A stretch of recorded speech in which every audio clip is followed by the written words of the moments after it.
आज मैं आपके लिए बहुत ही फनी वीडियो लेके आई हूँ। आप सुने, देखें और एंजॉय करें। Thank you. एक लड़की घर से भाग गई, 3 दिन बाद वापस आई। बाप गुस्से से, अब क्या लेने आई हो? लड़की, पतली पेन वाला चार्जर।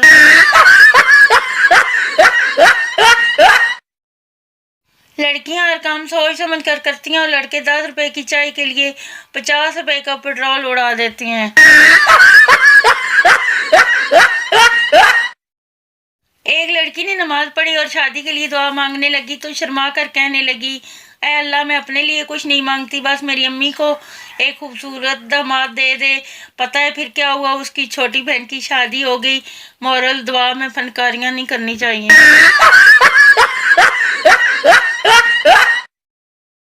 वो लड़कियां भी टांगे तोड़ने की धमकी देते पाई जाती हैं जो पेप्सी लीटर बोतल का ढक्कन खोलने के लिए अब्बा या भाई का इंतजार करती हैं।